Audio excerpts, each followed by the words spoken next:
prihatin dan semoga ini menjadi pelajaran untuk kita semua. Untuk keluarga yang sedang diberikan musibah dan ujian oleh Allah seperti ini, mudah-mudahan diberikan ketabahan. Pelakunya harus dihukum secara keras dan juga tegas untuk memberikan efek jera. Juga ada hukuman tambahan berupa kebiri bagi pelaku tindak kejahatan seksual terhadap anak yang sudah residivis dan juga membahayakan anak.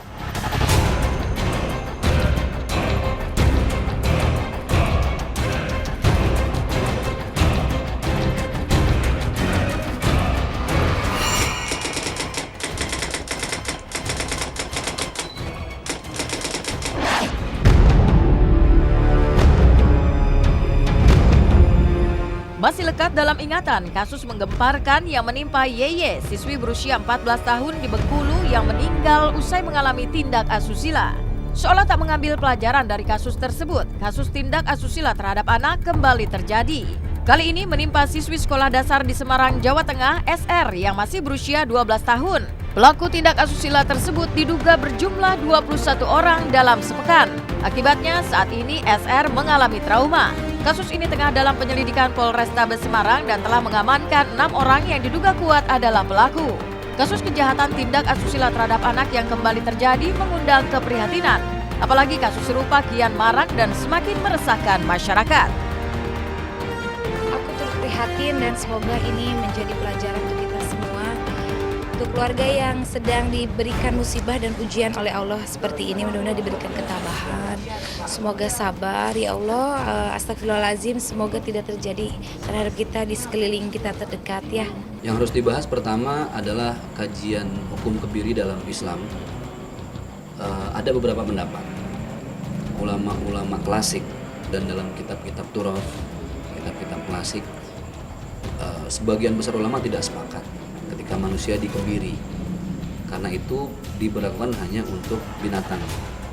Tapi beberapa ulama modern, terus tadi saya baca juga dari guru kita di MUI, Pak Kiai Khalil Nafis, beliau mengatakan tergantung dari keperluan perangkat hukum yang berlaku. Kalau saya pribadi melihat ketika jumlah pemerkosaan semakin meningkat, bahkan bukan sekedar pemerkosaan, pembunuhan.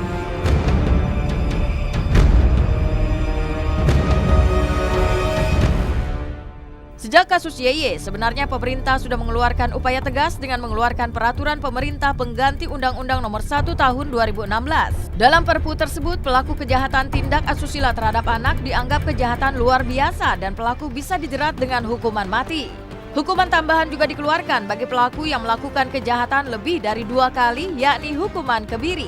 Peraturan ini seolah menjawab kekecewaan publik terhadap vonis pelaku kasus Yeye yang dianggap ringan, meskipun hukuman kebiri masih menjadi pro dan kontra di tengah masyarakat.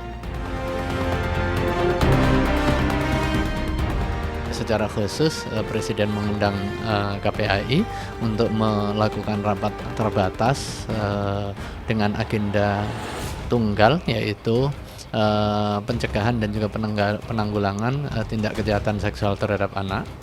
Ada beberapa hal yang disepakati tadi. Ya, yang pertama, penegasan kembali bahwa kejahatan seksual terhadap anak itu adalah kejahatan kemanusiaan, kejahatan luar biasa, sehingga butuh langkah-langkah luar biasa untuk mencegah dan juga menanganinya.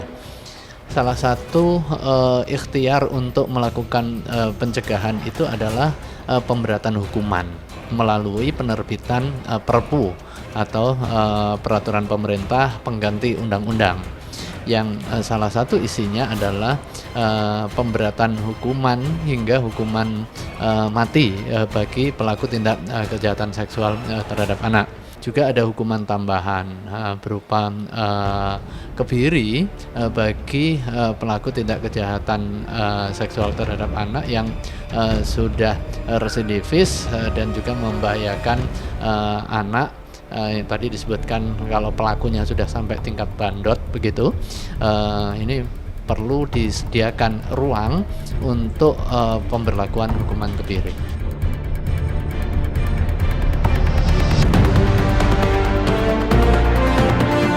Melihat peristiwa-peristiwa yang lalu itu, kejadian-kejadian yang lalu, kelihatannya hukumannya terlalu ringan, sehingga itu tidak memberikan rasa takut dan jera, efek jera. Jadi ada rasa takut dan jera. Jadi untuk itu pemerintah mengeluarkan suatu peraturan yang baru yang mengganti undang-undang, terutama itu perlindungan anak, ya, mengenai pencabulan dan pemerkosaan, itu kejahatan seksual lah, ya, itu dianggap terlalu ringan dan tidak menakutkan. Karena itu dirubah.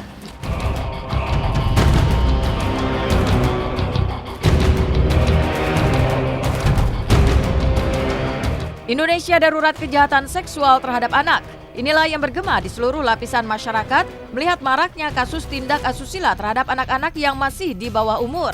Hal tersebut rupanya mengundang kewaspadaan para orang tua untuk lebih waspada menjaga putra-putrinya termasuk para selebriti tanah air.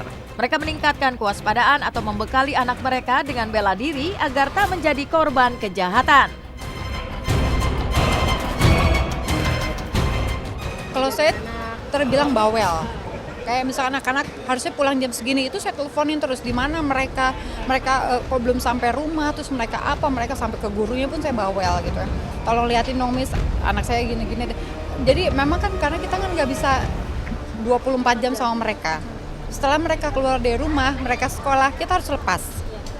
Disitulah seorang ibu ya hanya bisa berdoa, ya kan, semoga anak-anak kita selamat, sehat, ya kan, pulang ke rumah kita baru senang lagi, aduh anak udah pulang ke rumah.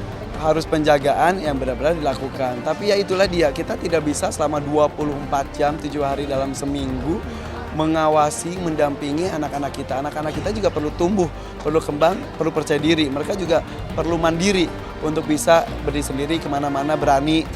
Gue nggak mau anak gue jadi seorang penakut dengan kejadian-kejadian ini. Tapi tetap pengawasan dilakukan. Pembentengan diri harus diberikan juga gitu. Apapun, salah satunya mungkin anak gue diberikan pengajaran-pengajaran yang mungkin cukup ekstrim. Anak gue belajar taekwondo, anak gue belajar memanah, anak gue belajar berkuda. Itu salah satu untuk dia percaya diri, dia berpikir dia bukan yang lemah.